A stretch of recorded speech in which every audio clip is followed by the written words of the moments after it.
Hello વિદ્યાર્થી મિત્રો, welcome back.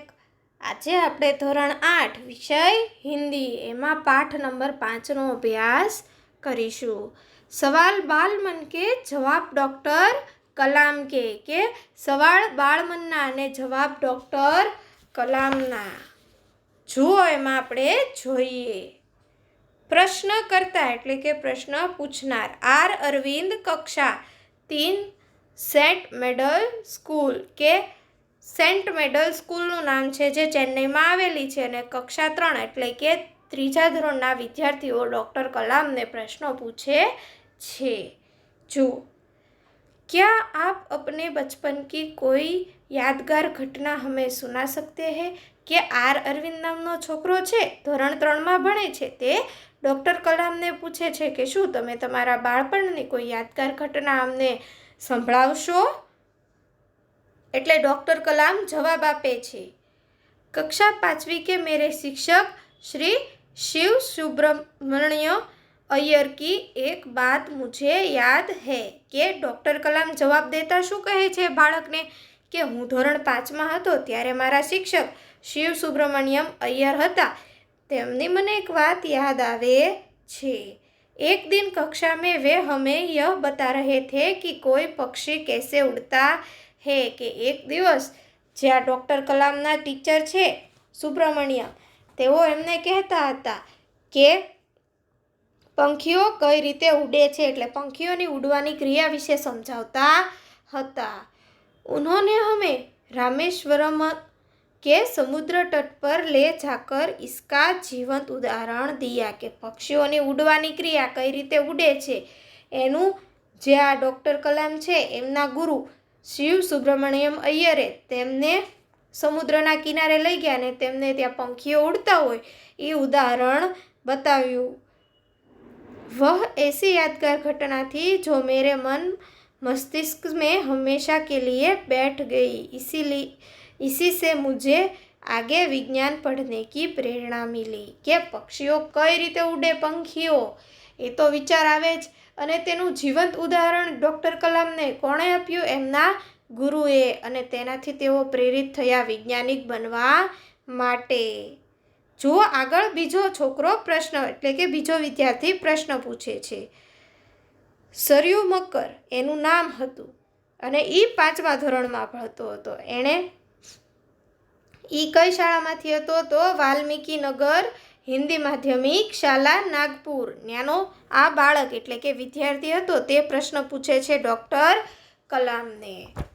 બચપન મેં હमें किस भाषा को પ્રમુખતા દેની ચાહીએ. કે આપણે નાના હોય ત્યારે આપણે કઈ ભાષાને બોલવી જોઈએ એટલે કે એને આગળ રાખવી જોઈએ, એવું એ બાળક ડૉક્ટર કલામને પૂછે છે. તો જુઓ ડૉક્ટર કલામ શું જવાબ આપે છે. मैंने स्वयं माध्यमिक शिक्षा तक की पढ़ाई अपनी मातृभाषा के माध्यम से पूरी की है. કે ડૉક્ટર કલામ શું કહે છે બાળકને કે મેં મારું માધ્યમિક શિક્ષણ છે તે મારું માતૃભાષામાં જ પૂર્ણ કર્યું છે. कॉलेज और उससे आगे की शिक्षा अंग्रेजी माध्यम की संस्थाओं में हुई. કે કોલેજ અને એની આગળનું શિક્ષણ મેં અંગ્રેજી માધ્યમની શિક્ષણ જે શાળાઓ હોય તેમાં કર્યું છે. मेरा मानना है कि हम कॉलेज में भी माध्यम के रूप में मातृभाषा चुनाव कर सकते हैं. કે ડૉક્ટર કલામ એમ કહે છે કે મેં તો ઇંગ્લિશમાં ભણ્યું, અંગ્રેજીમાં ભણ્યો હતો, પરંતુ તમે કોલેજમાં પણ તમારી માતૃભાષાને પ્રસ્થાન આપીને આગળ રાખીને તમે એમાં કોલેજ કરી શકો છો. क्योंकि युवा अपनी मातृभाषा में ही सोचता है. કે આપણી વિચાર શક્તિ આપણી માતૃભાષામાં જ હોય છે. આપણે પહેલેથી ગુજરાતી આપણી માતૃભાષા ગણીને આપણે પહેલેથી ગુજરાતીમાં ભણ્યા હોય તો આપણે એનો વિચાર આવે આપણને કોઈ પણ વસ્તુનો તો આપણે ગુજરાતીમાં જ વિચારીએ છીએ, નહીં કે ઇંગ્લિશમાં. उसी में अपनी बात सहजता से कहने में सक्षम होता है. કે પોતાની માતૃભાષામાં જ આપણે આપણી વાત વ્યવસ્થિત રીતે પ્રસ્તાવ કરી શકીએ છીએ. પર इसमें कोई भी दो राय नहीं. કે એમાં કોઈ પણ બે રાય નથી. कि वैश्विक स्तर पर संपर्क के लिए हमें अंग्रेजी जैसी एक संपर्क भाषा की नितांत आवश्यकता है. કે એમાં એ વાત ખોટી નથી કે આપણે વૈશ્વિક સ્તર, વિશ્વ સંબંધિત સ્તર હોય તો આપણને ઇંગ્લિશ ભાષા એટલે કે અંગ્રેજી ભાષા આવડવી જોઈએ અને આપણે શીખવી પણ જોઈએ કે આપણે આપણા પૂરતું જે છે કોલેજ સ્કૂલોમાં તમે ગુજરાતી ભાષાને આગળ રાખી શકો, પરંતુ જો તમારે આગળ યુનિવર્સિટી લેવલે અથવા તો કોઈ પણ મિટિંગો છે, કંપનીઓ છે, એમાં કામ કરવું હોય તો તમને ઇંગ્લિશ ભાષા આવડતી હોવી જોઈએ, એવું ડૉક્ટર કલામ કહે છે. જો આગળ પ્રશ્ન કરતા 3 એટલે કે ત્રીજો વિદ્યાર્થી એને ડૉક્ટર કલામને પ્રશ્ન પૂછે છે. ત્રીજા વિદ્યાર્થીનું નામ શું હતું? અર્શ પટેલ, કક્ષા 5, ચંદુલાલ વિદ્યા મંદિર, મુંબઈ. કે વિદ્યાર્થીનું નામ હતું અર્શ પટેલ, એ 5મા ધોરણમાં ભણતો હતો અને તેની સ્કૂલનું નામ શું હતું? ચંદુલાલ વિદ્યા મંદિર, અને તે ક્યાં આવેલી હતી? મુંબઈમાં. જો એ શું પ્રશ્ન કરે છે? યદि हम आपकी तरह बनना चाहे तो हमें क्या करना चाहिए? કે આ વિદ્યાર્થી ડૉક્ટર કલામને પૂછે છે કે અમારે જો તમારા જેવું બનવું હોય તો અમારે શું કરવું જોઈએ? તો ડૉક્ટર કલામ જવાબ આપતા કહે છે, जब आप युवा अवस्था में कदम रखें तभी आपको जीवन में लक्ष्य निर्धारित कर लेना होता है. કે તમારે જો મારી જેમ મોટું માણસ બનવું હોય તો તમે જ્યારે યુવા અવસ્થા એટલે કે તમે જ્યારે યુવાન થાવ, કોલેજમાં આવો અથવા તો 12મા ધોરણમાં આવો ત્યારે જ તમારે તમારું લક્ષ્ય નક્કી કરી લેવું જોઈએ કે તમારે શું બનવું છે, તમારે શું હાસિલ કરવું છે. હંમેશા કુછ બડા સોચો કે હંમેશા ઊંચું વિચારવું જોઈએ, મોટું વિચારવું જોઈએ.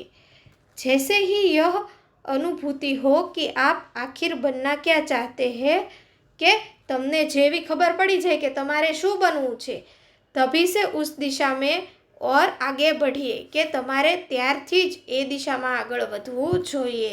જુઓ, તમે મોટા થઈને નક્કી કર્યું, 10મું ધોરણ તમારું પૂરું થયું, પછી તમે નક્કી કર્યું કે મારે ડૉક્ટર બનવું છે, તો પછી તમે શું લો? ડૉક્ટર બનવા માટે તમારે સાયન્સ લેવું પડે. 11-12માં સાયન્સ લીધું, પછી તમારે ડૉક્ટર બનવા માટે કોલેજ કરવી પડે. આવી જ રીતે જો તમે એકવાર નક્કી કરી લો કે તમારે શું બનવું છે તો પછી એના માટે તમારે આગળ વધતું જવાનું. उस दिशा में प्रयास और श्रम प्रारंभ कर दो, કે એ જ દિશામાં તમારે તમારો શ્રમ એટલે કે તમારી બધી જ તાકાત લગાવવાની. કહેને કા અર્થ હૈ કે જીત તોડ મહેનત કરો, કે કહેવાનો અર્થ શું હતો ડૉક્ટર કલામનો? કે કંઈ પણ બનવા માટે ખૂબ જ મહેનત કરવી પડે. જો આપ આગે કી ઓર बढ़ोगे आपका सामान बधाओ तथा કઠિનાઈઓ સે હોગા. આપકા સામના એટલે કે જેવો તમે આગળ તમારા લક્ષ્ય સુધી પહોંચો ને તેવી જ રીતે તમારો સામનો શેનાથી થાય? બાધાઓ એટલે મુશ્કેલીઓ આવે છે. આપકો અપને અંદર દૃઢ સાહસ પેદા કરના હોગા, કે તમારી અંદર દૃઢ સાહસ હોવો જોઈએ કે નહીં, હું તો ડૉક્ટર બની જ, મારે પાછળ હટવાનું નથી. સમસ્યાઓ કી પરાજિત करने में महारत हासिल करनी होगी, કે તમારે સમસ્યાઓનો ઉકેલ શોધવાનો હોય છે, નહીં કે સમસ્યાથી ભાગવાનું. જો તમે ડૉક્ટર બનવાનું નક્કી કરી લો અને એક પરીક્ષામાં જો માર્ક્સ ઓછા આવે તો તમારે પાછળ હટવાનું નહીં, પરંતુ શું કરવાનું કે એ પરીક્ષા ફરીથી આપવાની અને તેમાં સારા માર્ક્સ મેળવવાના. એટલે મુશ્કેલીથી ક્યારેય ભાગવાનું નહીં. તભી જીવન મેં સફળ હો પાઓગે, કે ત્યારે જ તમે પોતાના જીવનમાં સફળ થઈ શકશો. પહેલે યહ જરૂરી હૈ કે આપ નિરંતર જ્ઞાન અર્જિત કરો, કે તેના માટે તમારે સારું અને મોટું માણસ બનવા માટે તમારે પહેલાં શું કરવું જોઈએ? ખૂબ જ્ઞાન મેળવવું જોઈએ, પછી જ તમે કંઈક બની શકો. હવે આપણે આગળના વિડીયો લેક્ચરમાં જોઈશું.